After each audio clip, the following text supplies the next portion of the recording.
क्या ही धन्य है वे। जब भी आप इस प्रकार की भाषा सुनते हैं तो ऐसा लगता है कि अरे वाह, क्या भाग्यशाली है वो व्यक्ति। तो जो बाइबल में जो वर्ड या शब्द आया है धन्य, वो कुछ आजकल के ज़माने में ऐसे बोलते हैं, यार तू बहुत भाग्यशाली है, तू ऐसा है, तेरे पास ये है, तेरे पास टैलेंट है, तू ये कर सकता है या कर सकती है ना। तो हम बोलते हैं बड़ा लकी है या भाग्यशाली है। आजकल के जो भाषा है उसके अनुसार मैं बता रहा हूँ। हालांकि जहाँ तक जो विश्वासी हैं उन लोगों के लिए ये शब्द उचित नहीं है कि वो भाग्यशाली हैं या बड़े बड़े लकी हैं, ऐसा नहीं है। क्योंकि हम लक पर या भाग्य पर हमारा भरोसा नहीं है। हमारा भरोसा जीवते परमेश्वर पर है, और वही इस बात को कहता है, या परमेश्वर का वचन बड़े साफ रीति से कहता है, धन्य है वह पुरुष, धन्य है वह स्त्री। अब आज जो मैं वचन सुनाऊंगा, वचन के आधार पर, ये वो धन्य वाले वचन नहीं है जो प्रभु यीशु मसीह ने अपने चेलों के साथ शेयर किया, जो हम पाते हैं मत्ती 5:7 में, जिसे हम कहते हैं पहाड़ी उपदेश या धन्यवाद के वचन और या धन्य वचन। ये वो वाला धन्य मैं नहीं बोल रहा हूँ, वो भी बहुत इम्पोर्टेंट है, लेकिन उसके लिए मैं ऑलरेडी एक एपिसोड कर चुका हूँ। ये एक दूसरे प्रकार का धन्यवाद या धन्य वाली बात है जो हम पुराने नियम में भी पढ़ते हैं और नए नियम के कई भागों में पढ़ते हैं कि कौन व्यक्ति धन्य है, कौन व्यक्ति है जो परमेश्वर की दृष्टि में धन्य कहलाता है। और इसके 2 एपिसोड होंगे। ये पहला एपिसोड है उस धन्य है वे के वचन का, और उसके बाद उसका दूसरा एपिसोड भी होगा इसी से संबंधित धन्य है वे पार्ट 2। सो पहले हम देख रहे हैं पार्ट 1, हालांकि वो पूरा धन्य वचनों से पूरा किया जाएगा। तो आइए शुरुआत करते हैं उन धन्यवाद वाले वचनों के बारे में, या जहाँ पर परमेश्वर खुद कहता है या परमेश्वर के भविष्यवक्ता कहते हैं, परमेश्वर के जो लेखक हैं पवित्र आत्मा में परिपूर्ण होकर के वे कहते हैं, धन्य है वह व्यक्ति, धन्य है वह पुरुष, धन्य है वह स्त्री, धन्य है वह जन, है ना। तो वो आपके लिए भी है, मेरे लिए भी हो सकता है, हम सबों के लिए जो इस दायरे में आते हैं। अब प्रश्न ये उठता है, कौन धन्य है, कौन धन्य है? मतलब जैसे मैंने कहा शुरुआत में कि कितना भाग्यवान है। अब हम भाग्यवान तो इस्तेमाल नहीं करते हैं, क्यों? क्योंकि परमेश्वर इससे भाग्यशाली वगैरह उस प्रकार के, हमारा जो जीवन है भाग्य के ऊपर नहीं है। हमारा जीवन आधारित है परमेश्वर पर, परमेश्वर के वचन के आधार पर, उसमें हमारा जीवन आधारित है। सो आइए कुछ 7-8 बातों को देखेंगे जिसमें हम देखते हैं कौन से वे लोग हैं जो धन्य हैं परमेश्वर की दृष्टि में। तो पहला हम देखते हैं कौन व्यक्ति धन्य है, बहुत परमेश्वर की आशीष से परिपूर्ण है। पहला जो पद पाया जाता है मैं आपके लिए पढ़ूंगा, भजन संहिता उसका 2 अध्याय 12वां पद। भजन संहिता उसका 2 अध्याय और 12वां पद सुनिए। यदि आप इस दायरे में आते हैं जो यहाँ पर लिखा हुआ है, आप धन्य हैं। मैं इस दायरे में आता हूँ तो मैं अपने आप को परमेश्वर की दृष्टि में धन्य कहूँगा, और ये आप अपने आप से भी चुन लीजिए कि क्या आप हैं ऐसे। भजन संहिता 2:12, पुत्र को चूमो, ऐसा ना हो कि वह क्रोध करे, और पुत्र को चूमो, ऐसा ना हो कि वह क्रोध करे और तुम मार्ग ही में नाश हो जाओ, क्योंकि क्षण भर में उसका क्रोध भड़कने को है। धन्य है वे, ये देखिए आया शब्द जो मैं आपसे कह रहा था, धन्य है वे जो जिनका भरोसा उस पर है। किस पर है? परमेश्वर पर है। आपका भरोसा परमेश्वर पर है, जीवते परमेश्वर पर।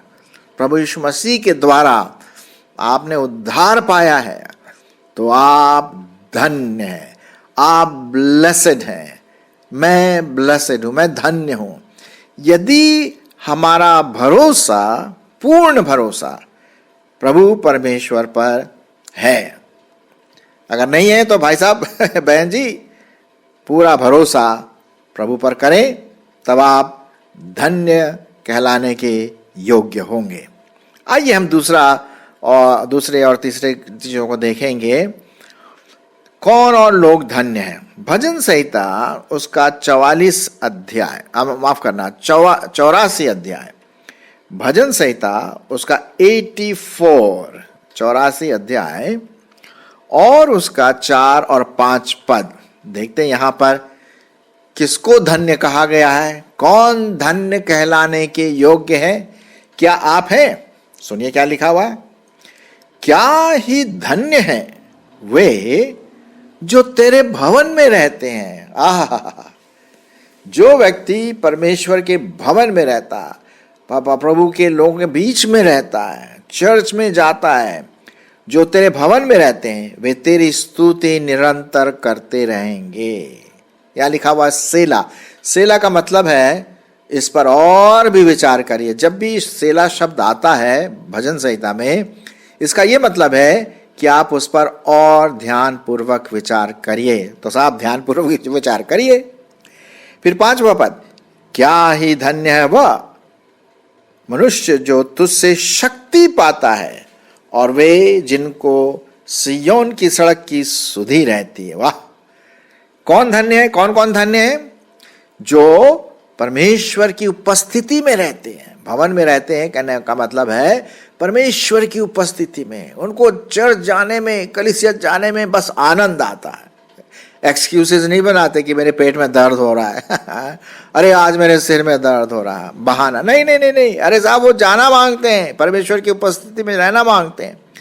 क्या ही धन्य है वे जो तेरे भवन में रहते हैं। और क्या करते भवन में रह करके?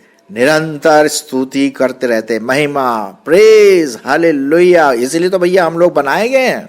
हाँ, इसीलिए बनाए गए हैं कि हम उसकी स्तुति, आराधना पूरे मन, तन, मन, धन से करें।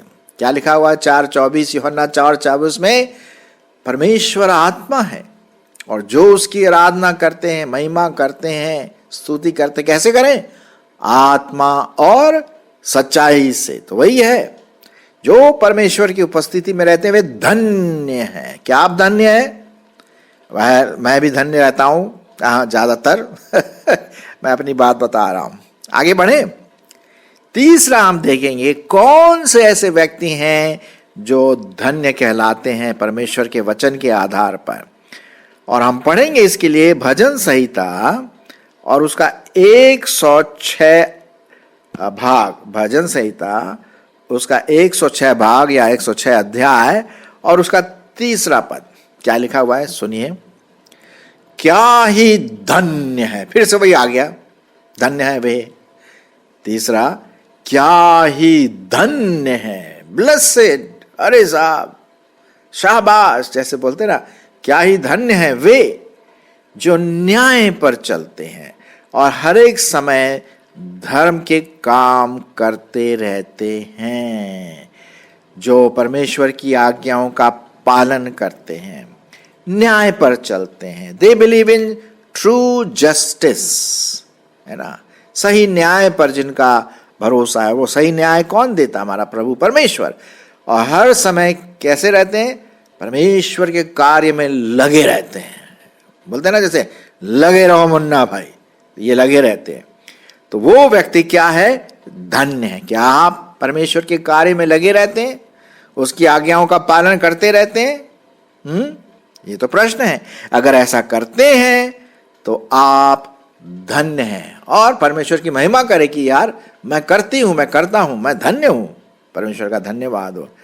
इसी से संबंधित और भजन संहिता 119, और आप जानते होंगे कि भजन संहिता 119 जो है वो सबसे बड़ा भजन संहिता है, सबसे बड़ा भजन संहिता। ठीक है, सबसे ज्यादा पद उसी में पाए जाते हैं।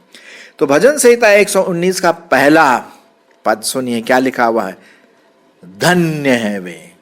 अब देखिए, अब आप अपने आप को आप इवैल्यूएट करिए, देखिए अवलोकन करके कि क्या मैं धन्य कहलाने के योग्य हूं। भजन संहिता 119:1, क्या ही धन्य है वे जो चाल के खरे हैं और यहोवा की बातों पर चलते हैं, यहोवा की व्यवस्था पर चलते हैं। वे धन्य हैं जो परमेश्वर के सामने खरे हैं। खरा, integrity, a man of integrity, a woman of integrity, खरा मन। क्योंकि परमेश्वर खरा मन, सच्चे मन से बहुत प्रसन्न रहता और उनको आशीष भी देगा।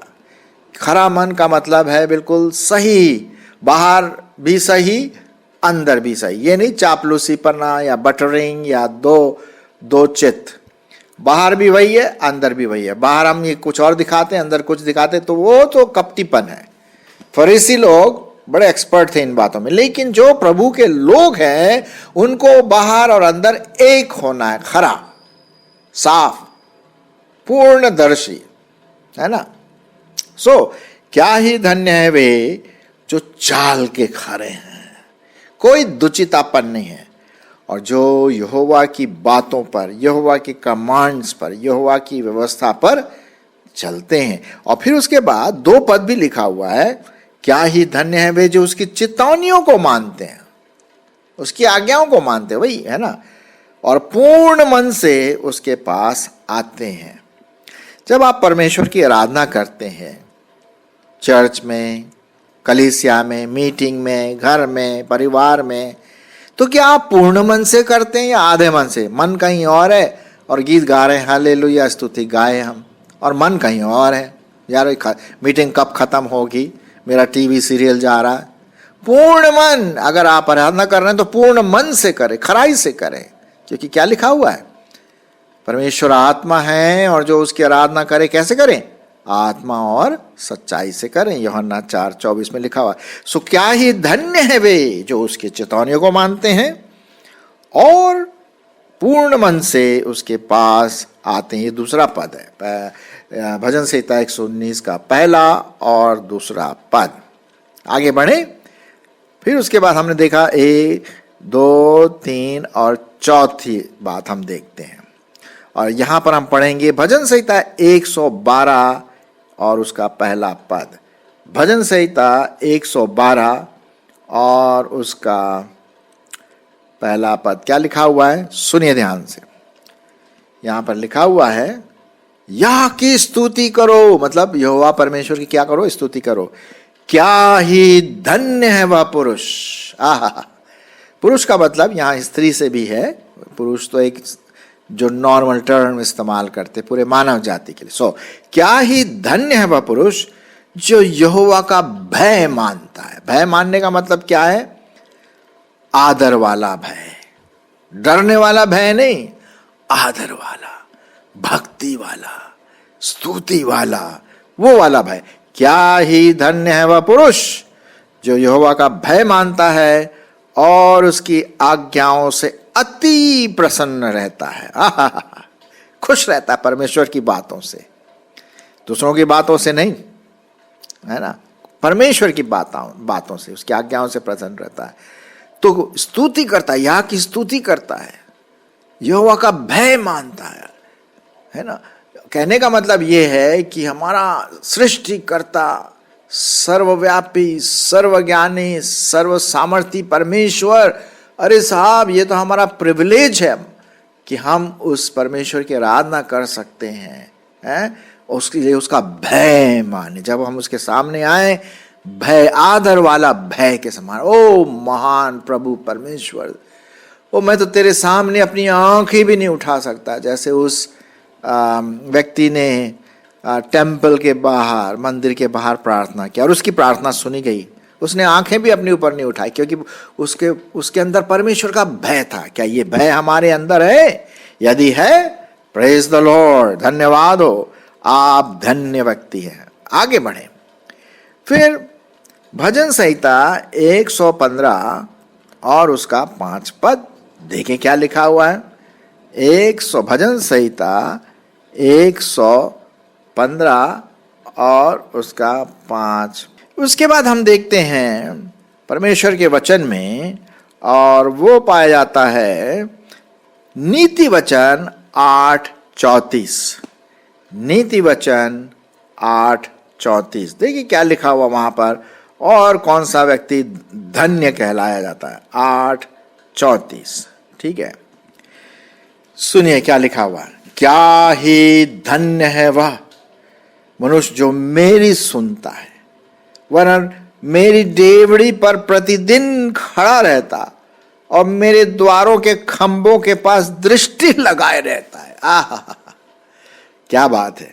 ओके, यहां पर हम देखते हैं परमेश्वर के वचन में, ये व्यक्ति बहुत ही धन्य है जो परमेश्वर के वचन को सुनता है, उसकी आवाज को सुनता है, उसकी आवाज को सुनती है। आवाज को कैसे सुनते हैं? परमेश्वर के वचन के पढ़ने के द्वारा। जब हम परमेश्वर के वचन को पढ़ते हैं, हम उसकी आवाज को सुनते हैं। हाँ, कभी कभी परमेश्वर धीमी आवाज में हमारे विवेक में बात कर सकता है, ऐसा भी होता है। कई ऐसे लोग हैं जिन्होंने गवाही दी, ये व्यक्ति क्या है? धन्य है। और लिखा हुआ, जो मेरी डेवढ़ी पर प्रतिदिन खड़ा रहता और मेरे द्वारों के खंभों के पास दृष्टि लगाए रहता। आपने देखा होगा कि जब भी हम खाना खाते हैं और हमारे पास अगर जानवर हैं, जैसे कुत्ते या बिल्ली या ऐसे कुछ पालतू जानवर है, हम जब खाना खाते तो क्या करते हैं? वो हमारे मुंह की ओर ताकते रहते हैं, है ना, बड़े प्यार से ताकते रहते। थोड़ा सा भूं भूं भी कर दिया बीच में तो बता रहे भाई हमें भी दो, है, मुंह में ताकते रहेंगे। हमारा हाथ मुंह की तरफ जाएगा तो बिल्कुल हाथ को देखेंगे। उनकी एक आशा रहती है कि भाई हमें भी दे दो, भाई हमारा मास्टर जी हमें भी खाना दे दो। ठीक उसी प्रकार से आपका और मेरा व्यक्तित्व परमेश्वर की ओर ताकता रहे, उसकी आराधना के लिए, उसकी आशीषों के लिए, उसके प्रेम के लिए, उसकी संगति के लिए। जी हाँ, ताकना, ये है प्रभु की ओर ताकना। कोई पास्टर साहब की ओर नहीं ताकना है, कोई मिनिस्टर की ओर नहीं ताकना है, कोई बड़े उच्च पदाधिकारी की तरफ नहीं ताकना है। किसी और पहले ताकना है? परमेश्वर की ओर ताकना, क्योंकि वहीं से आएगा सब कुछ। हाँ, हो सकता है वो किसी मिनिस्टर को इस्तेमाल कर ले, हो सकता है मम्मी पापा को इस्तेमाल कर ले, हो सकता है पादरी साहब को इस्तेमाल कर ले, लेकिन मेरा ताकना परमेश्वर की ओर है, मनुष्यों की ओर नहीं होना है। वो व्यक्ति धन्य है साहब, वही व्यक्ति जो परमेश्वर के वचन को सुनता है। ठीक है ना, बहुत अच्छा वचन है ये, हम इसमें सीखते हैं।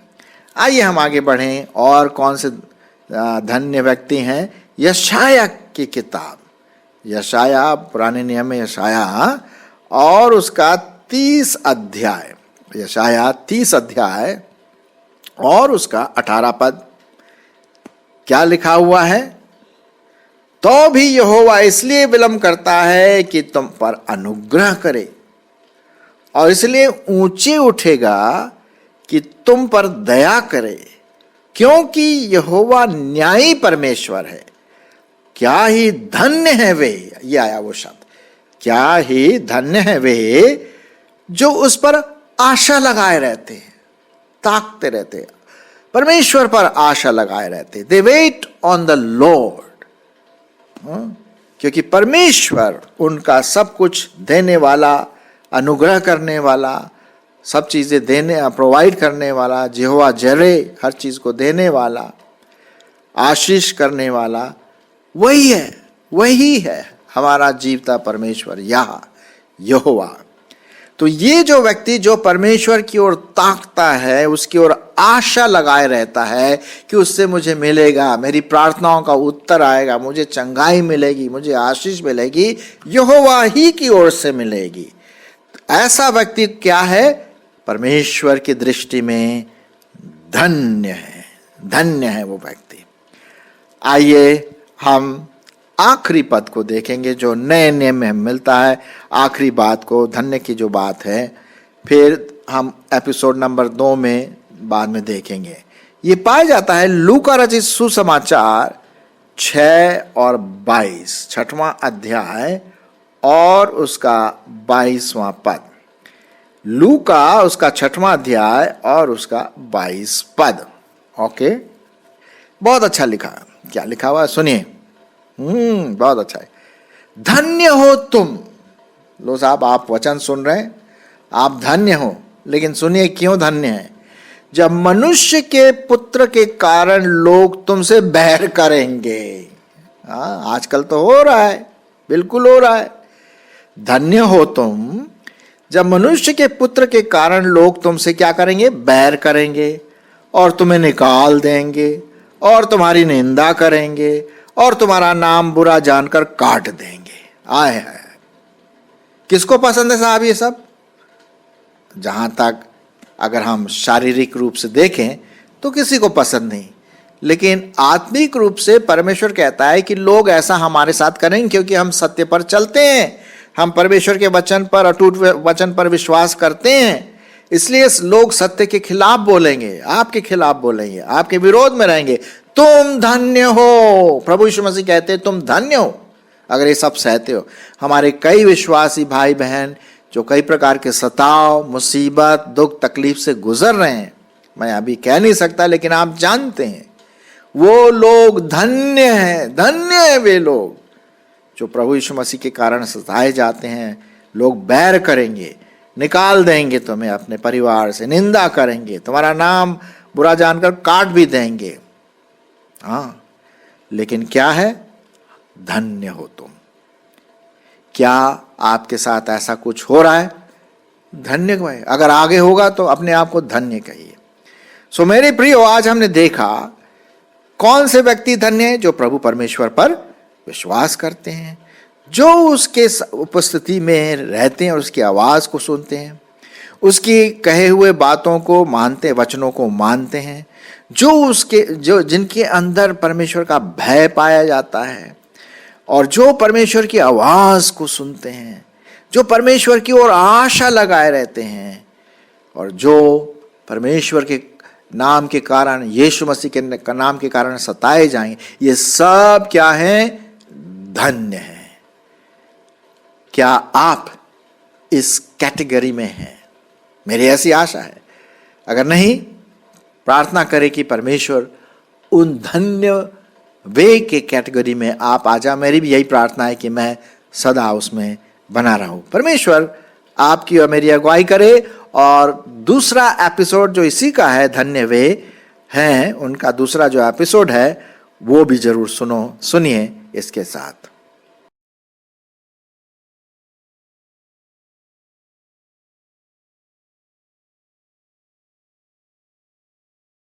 सुनिए इसके साथ।